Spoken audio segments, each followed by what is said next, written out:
तो दोस्तों स्वागत है सभी होगा एक और न्यू बैटल। छोड़ो जाने के बाद की इंट्रो को यहीं पे खत्म करते हैं। हम लोग का सीधा स्टार्ट करते हैं मुद्दे के ऊपर में। तो जैसा कि आप सभी लोगों को पता है कि शूनर अब वापस आ चुकी है अपने वापस से गू क्लैन के अंदर में, जिस वजह से शोइन का सिर्फ और सिर्फ एक ही फोकस है, वो है हमारे पिल रीजन के, पिल सिटी के, पिल टावर के, पिल गैदरिंग के अंदर में पार्टिसिपेट करना। जिसके लिए वो सीधा पहुंच जाता है ये जोंग के पास में और वहाँ जाकर ये जोंग से पूछता है कि इसके अंदर पार्टिसिपेट करने के लिए क्या क्या प्रोसीजर्स हैं और रिक्वायरमेंट्स क्या होती है। जिसके बाद ये जोंग एक ही चीज रिप्लाई करते हैं कि ये जो कॉम्पिटिशन है उसको स्टार्ट होने में सिर्फ और सिर्फ 7 महीने बचे हुए हैं और लिटरली जितने भी अल्केमिस्ट होते हैं वो सभी के सभी यहाँ पर तकरीबन 1 से 2 महीने पहले पहुंच जाते हैं। इसका साफ साफ एक ही मतलब निकलता है कि सभी पार्टिसिपेंट्स इसके लिए काफ़ी ज़्यादा ही एक्साइटेड रहते हैं और काफ़ी ज़्यादा इसको इज्जत भी देते हैं। जिस वजह से शोएन सोचता है कि अब मेरे पास सिर्फ और सिर्फ 3 ही महीने बचे हैं प्रैक्टिस करने के लिए और इतनी जल्दी वो कितना ही प्रैक्टिस कर सकता है। इसके साथ साथ ये जोंग उसे ये भी बताते हैं कि इसके अंदर में किसी भी तरीके की एज लिमिट नहीं है और ना ही किसी भी तरीके की रिक्वायरमेंट्स की जरूरत पड़ती है। जैसा कि तुम्हें पता है कि पूरे कॉन्टिनेंट के ऊपर का जो मोस्ट पावरफुल पिल गैदरिंग होता है वो हमारा पिल सिटी के अंदर में ही होता है और इसके अंदर में किसी भी तरीके की रिस्ट्रिक्शंस को इसलिए नहीं रखा गया क्योंकि सबको पता है यहाँ पर जो भी अल्केमिस्ट आएंगे उनके पास जरूर किसी तरीके का टैलेंट होगा, जिस वजह से वो इसके अंदर में पार्टिसिपेट कर रहे हैं। क्योंकि इसके अंदर में पार्टिसिपेट करने के लिए जिंदगी में सिर्फ एक ही बार मौका दिया जाता है। अगर समहाउ तुम इस कंपटीशन को हार जाते हो तो तुम दोबारा कभी इसके अंदर में पार्ट नहीं ले सकते। इसके बाद शोएन इस चीज़ के लिए और भी ज़्यादा सीरियस हो जाता है। इसके बाद शोएन एल्डर ये जोंग से पूछता है कि मुझे ना एल्डर की सीट के लिए पार्टिसिपेट करना है, तो मैं कैसे पार्टिसिपेट कर सकता हूँ। तो यहाँ पर ये जोंग इस बात को सुनकर थोड़ा सा चौंक जाते हैं। तो शोएन वहाँ पे उनको बताता है कि उसने शिनलान को पहले ही प्रॉमिस कर दिया था कि वो ये क्लैन की मदद करेगा वापस से एल्डर की सीट को ऑक्यूपाई करने के लिए।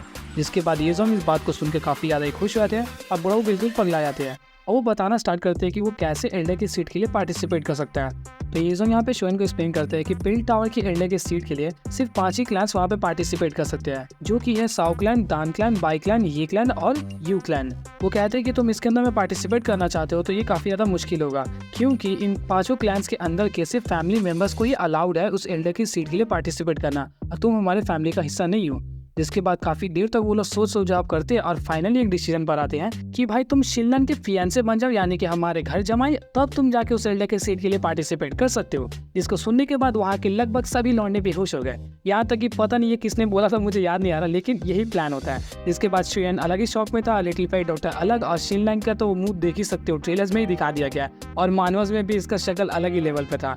लेकिन वहाँ पे वो काफ़ी एक अच्छी बात बोलती है कि आप चिंता मत करिए मास्टर, मैं अपनी हद में रहूँगी। हमें पता भैया कि तुम अपनी हद में रहोगी, लेकिन हमारे लौंडे का कोई भरोसा नहीं है, ये कब तुम्हारे साथ क्या कर दे। देख रहे कि फियांसे बना के एक बच्चा पैदा कर लिया। लेकिन जोक्स अपार्ट यहाँ पे सभी लोग सीरियस हो जाते हैं और शोएन भी इस बात के लिए मान जाता है। जिसके बाद लिटिल फाई डॉक्टर शोएन को चिढ़ाती है और वो कहती है कि मुझे लगता है कि शूनर को बताना पड़ेगा कि तुम यहाँ पर किसी और लड़की के फियांसे बन गए हो। जिसके बाद शोएन का शक्ल कुछ ऐसा हो गया था और जब सभी लोग इस बात के लिए सहमत हो जाते तो वहाँ पर शोएन बस एक ही चीज सोच रहा था कि मुझे जल्दी से जल्दी प्रैक्टिस करना पड़ेगा ताकि मैं 7 टायर के पीक तक पहुँच सकूँ, क्योंकि वो अभी भी लोअर 7 टायर पे ही अटका पड़ा था और प्रैक्टिस करने के लिए उसे ऐसी कई सारी मेडिसिनल आइटम्स की जरूरत पड़ती जो कि काफ़ी ज़्यादा महंगा हो सकता था।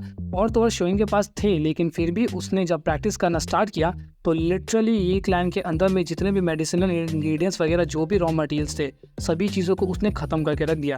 तकरीबन 2 महीने वो लगातार प्रैक्टिस करता है एक अलग से चेम्बर में जहाँ पर सभी लोग मेडिसिनल पिल्स को रिफाइन करते हैं, वो वहाँ से निकलता तक नहीं है। और लॉन्डे ने लिटरली 1000 से भी ज़्यादा लो ग्रेड के 7 टायर पिल्स को बनाया था मानवस के अंदर में, क्योंकि ये गिनती हम लोगों को नॉवेल्स में नहीं बताया था, सिर्फ मानवस में ही दिखाया गया। और नॉवेल्स के अंदर में भी उसने लो ग्रेड के कई सारे 7 टायर के पिल्स बना दिए थे। लेकिन जब तकरीबन 2 महीने पूरे होने वाले थे तो उस दौरान लास्ट दिन के दिन उसने मिड टायर को भी पास आउट किया और लास्ट में उसने बनाया 7 टायर का हाई रैंक वाला पिल, जिसके बाद उसे फाइनली सेटिस्फैक्शन मिल जाता है। और जब वो 7 टायर का पिल क्रिएट करा था तो उस दौरान एक पिल लाइटनिंग भी वहाँ पर आ चुका था।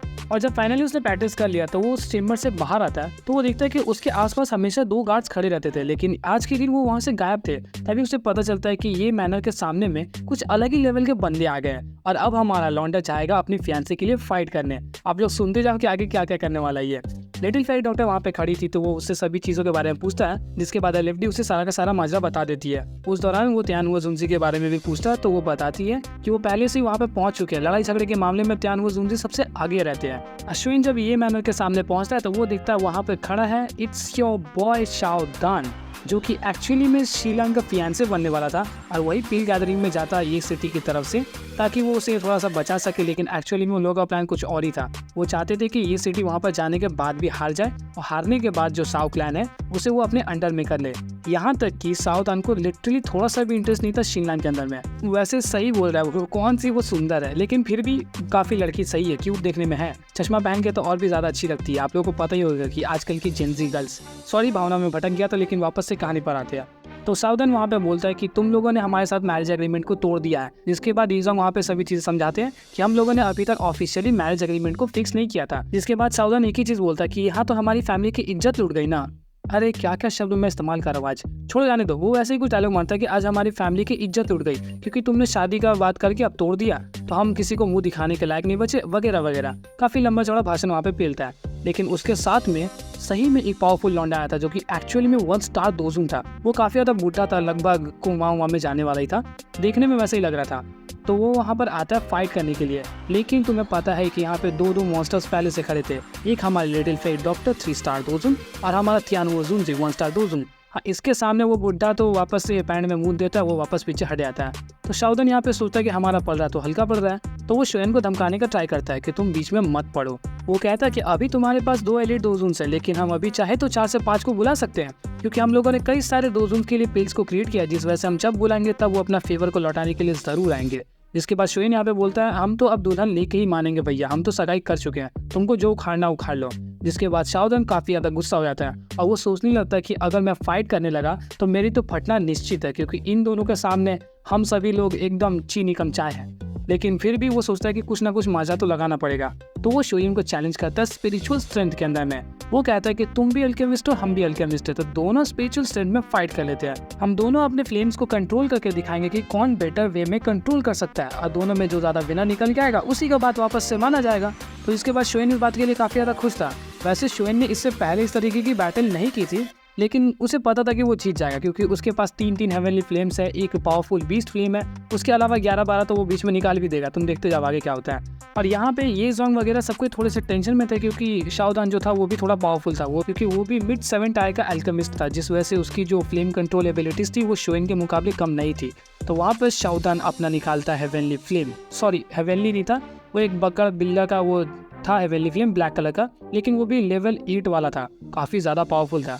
तो वो निकालता है जैसे ही, तो उसकी बीस्ट फ्लेम को देखकर सभी लोग चौंक जाते हैं। इसके बाद शोएन के पास बीस्ट फ्लेम के मुकाबले काफी ज्यादा ही पावरफुल फ्लेम है, बड़ा ही दुख के साथ कहना पड़ा, लेकिन है अब क्या कर सकते हैं। जिसके बाद शोएन निकालता है अपना ग्रीन लोटस कोर फ्लेम, जो कि बहुत ज्यादा पावरफुल फ्लेम आपको पता है ही। तो वो वहाँ पर एक वुल्फ में ट्रांसफॉर्म हो जाता है, और वो जो शाओदन का फ्लेम था वो एक्चुअली में एक ईगल में ट्रांसफॉर्म हो जाता है। जिसके बाद दोनों दूसरे के साथ बखेड़ा खड़ा करते हैं, लेकिन जीतेगा हमारा फाइनली शोएन का ही फ्लेम। तो शोएन का फ्लेम वहाँ पे जीत जाता है। जिसके बाद शाओदन का दिमाग और भी घूमने लगा, तो वो निकालता है दूसरा बीस्ट फ्लेम, जो कि एक्चुअली में वो भी बहुत ज़्यादा पावरफुल था, और ऐसे करके तकरीबन उसने 3 फ्लेम्स को निकाल लिया। और वो तीनों फ्लेम से वहाँ पर जब हमला करता है तो तीनों लेवल 8 के होने की वजह से वहाँ पे ग्रीन को लोटस फ्लेम हार जाता है। अब मुझे समझ नहीं आया कैसे हुआ, लेकिन वो वहाँ पर हारने की कगार पर आ गया था। इसके बाद शोएन वहाँ पे क्या करता है कि अपने 11 बीस्ट फ्लेम्स को निकालता है, 11 के 11, जिसको देखने के बाद सब लोग पागल हो गए। तो इसके बाद शाओदन वहाँ पे हार जाता है, और अब वो हारा हुआ मूल लेके जाए कहाँ, तो वो वहाँ से चुपचाप खिसक जाते हैं। और यहाँ पे ये जोंग काफ़ी ज़्यादा खुश होता है कि एक्चुअली में उसने काफ़ी पावरफुल लौंडे को हराया है। तो बस आज की इस वीडियो में इतना ही रहा, क्योंकि शिनलैंग के रिगार्डिंग उसने इतना ही बखेड़ा खड़ा किया। नॉवेल्स के अंदर में इन दोनों की कहानी में तो कुछ ज़्यादा ट्विस्ट देखने को नहीं मिलता, लेकिन मांगास के अंदर में लिटरली दोनों हस्बैंड वाइफ की तरह ट्रीट कर रहे थे एक दूसरे को।